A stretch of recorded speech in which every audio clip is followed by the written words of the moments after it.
You walk onto a used car lot, and the salesman is already smiling. That smile tells you nothing. The paint is waxed. The interior smells like vanilla and lies, and the engine bay has been sprayed with something that makes old rubber look new.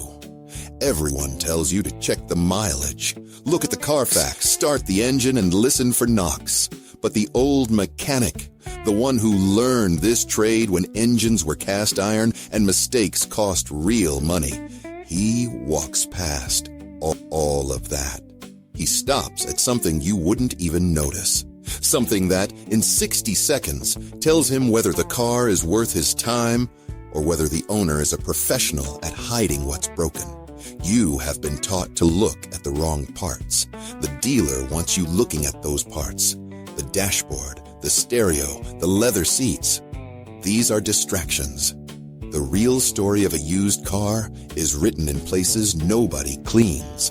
And the first clue is so simple that once you see it, you will never unsee it. Here is the official story. Every online article says, inspect the tires first. Tread depth, even wear, sidewall cracks. That is good advice, but it is surface level. You look at the tires and you learn about the tires. What you really want to learn about is the suspension, the alignment, the owner's driving habits, and whether the car was maintained or just driven into the ground.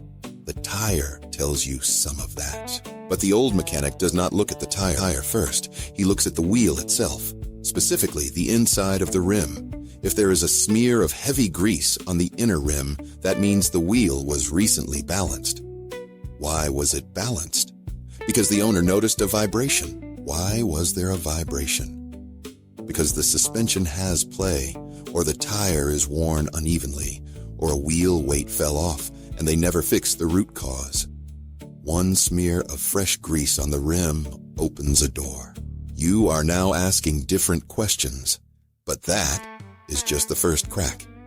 If that single smear of grease on the rim already made you think differently about every used car you have ever seen, then you understand why I keep these tools coming. Subscribe to this channel so you do not miss the next layer, because the deeper we go, the more the salesmen hope you stop watching.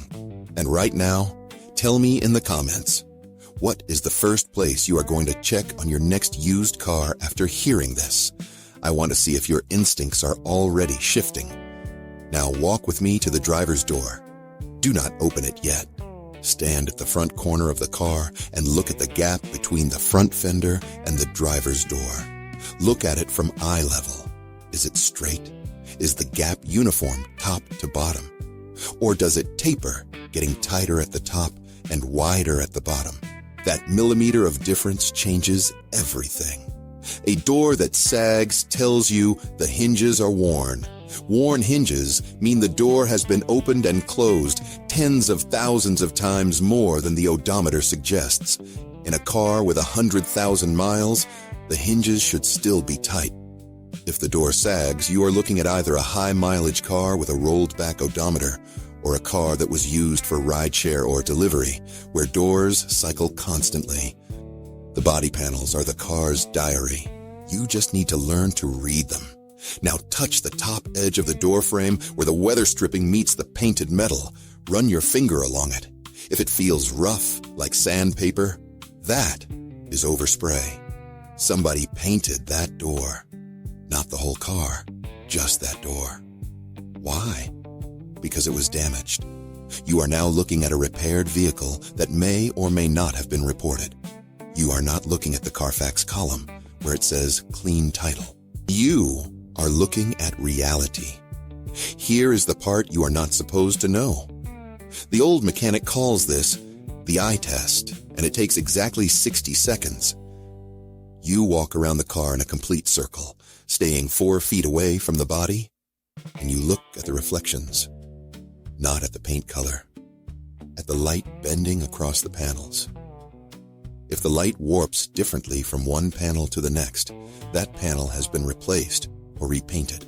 A car with original paint, original panels, reflects light like a single glass surface. A car that has been hit and repaired reflects light like a broken mirror. You do not need a paint gauge. You need sunlight and a good angle. Most buyers walk around the car looking for dents and scratches. They miss the big picture. The big picture is the texture of the body itself. A repainted panel has a slightly different orange peel effect than the factory finish. It catches dust differently. It shines differently. Once you train your eye to see this, you can spot a flood car from 30 feet. Flood cars are often repainted after water damage. A vehicle that sat in salt water for 2 days will show a repaint on the lower portion of the doors and the rocker panels. The top of the car may remain factory. The mismatch is always there. You just have to stand at the right distance and ask yourself, does this car's body tell one story or two?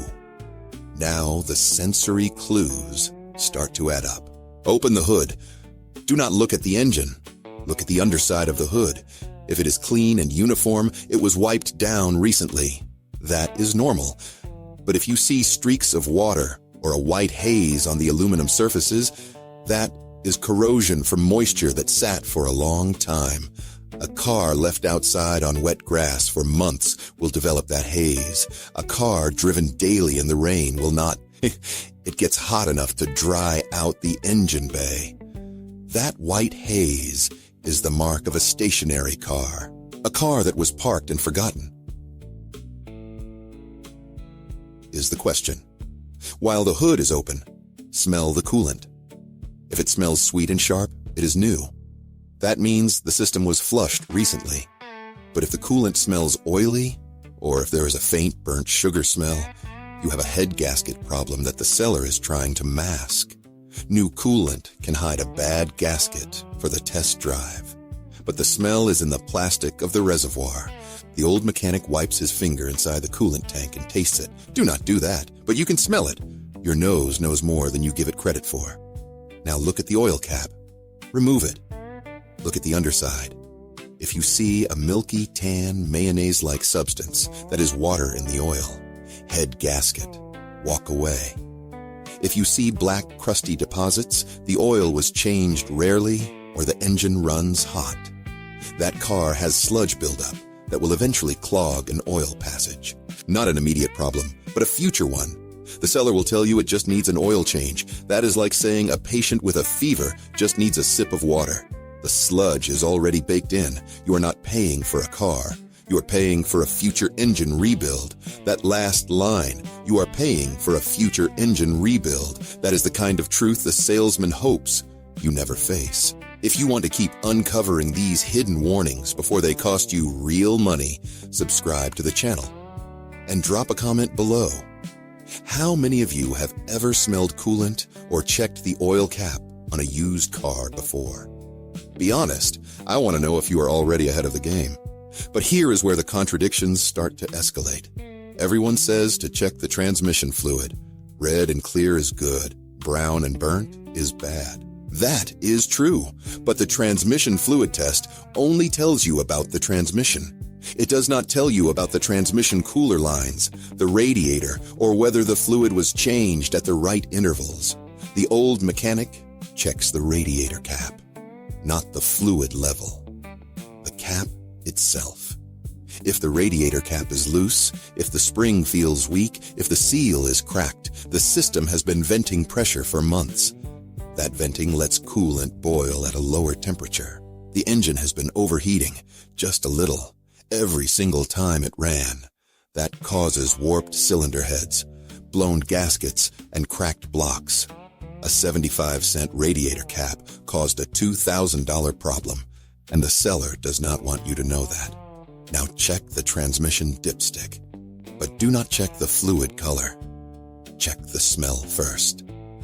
Burned transmission fluid smells like burned electronics, like something electric has been cooking. But if you smell gasoline in the transmission fluid, the engine is leaking fuel past the piston rings and the fuel is mixing with the oil, then finding its way into the transmission cooler. That is a massive internal engine problem. Or the transmission is overheating so severely that the friction material is turning to liquid and producing a chemical smell that mimics fuel. Either way, You are looking at thousands in repairs. Your nose just saved you. The hidden truth is that the entire used car industry is built on hiding one specific thing: the car's real history. A Carfax report only shows what was reported. A vehicle that was repaired without insurance, or repaired in a different state, or repaired years ago, will not show up on any report. The only honest source of history is the car itself. The car remembers everything. It remembers the open recall that was never fixed. It remembers the accident that left the door gap slightly off. It remembers the coolant leak that was topped off twice a week instead of repaired. The old mechanic does not trust paperwork. He trusts the evidence written in steel and aluminum. And now, this is where it gets personal for you. Next time you walk onto a lot, you will not walk in thinking about payments. You will walk in thinking about gaps. You will touch the top of the door frame before you ever sit in the driver's seat. You will look at the underside of the hood before you turn the key. You will smell the coolant and the transmission fluid before you ever ask a question. You will start to see what the salesman does not want you to see. And that feeling, the feeling of knowing something hidden, that is the brotherhood of the old mechanic. That is the secret that has been passed down through garages and workshops for 60 years. Here is how you use the eye test, step by step. Stand at the front bumper, 4 feet away, and look at the reflection across both front fenders, the hood and the front bumper cover. Walk to the driver's side and do the same. Look at the gap between the front fender and the door and the rear quarter panel. Crouch down and look at the rocker panel from underneath. Is it straight? Is the undercoating factory or sprayed on with a rattle can? Then walk to the rear. Look at the trunk gap, the bumper alignment. A bumper that does not sit flush means a rear impact. Then the passenger side, same inspection. The whole walk takes 1 minute. You have now gathered more information than the average buyer gets in a week of browsing listings. But the real test is when you look inside the car. Open the driver door and look at the bottom edge of the door panel. Not the door itself, the plastic trim on the inside. If the plastic is shiny and worn smooth near the handle, that door was opened many more times than a low-mileage car suggests. The wear on the plastic does not lie. 100,000 miles worth of opening leaves a mark that can be felt, even if it cannot be seen. Run your thumb over the edge of the door pull. If it is smooth and polished, that car has real mileage. If it is still textured and matte, the mileage is likely genuine. The door pulls tell the truth where the dashboard lies. Now look at the pedals. The rubber pads wear differently depending on driving style. A manual transmission car will have a worn clutch pedal pad. An automatic will have a worn brake pedal pad. But look at the side of the brake pedal where your foot rests when not pressing it. The paint or coating wears off there first. If the metal is shiny, the car has significant mileage. If the pad is replaced, you will see a mismatch in the color of the rubber or the texture of the surface. Replaced pedals are a red flag. Somebody tried to hide the wear. That is the kind of detail most people overlook, and now it is part of your toolkit. If you want to join the brotherhood of mechanics who read the truth in the details, subscribe to the channel, and I want you to leave a comment right now. What is one trick you have used or plan to use the next time you look at a used car? Let us build a list of real-world experience in the comments below. This affects you directly. Every time you buy a used car, you are trusting someone else's narrative. The narrative is designed to separate you from your money while making you feel smart. The eye test is your counter-narrative. It takes 60 seconds and costs nothing. It works on every car, from a $3,000 beater to a $50,000 luxury SUV. The gaps, the reflections, the door pulls, the radiator cap, the smell of the fluid. These are the same on every vehicle. The mechanics are the same. The lies are the same. And now you know the difference. But there is one more thing.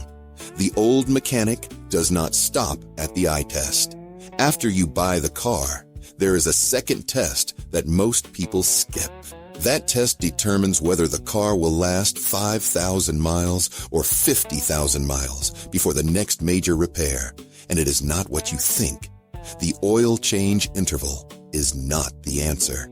The transmission fluid flush is not the answer. It is something you can do in your driveway with a flashlight and a rag, and it will tell you whether the previous owner loved this car or just tolerated it. That is where the next video begins. If this 60-second walk around changed the way you look at used cars, then the next test will change the way you think about the car you already own. The old mechanic's eye is trained on one thing, the truth. And the truth is always in the details. You just have to know where to look.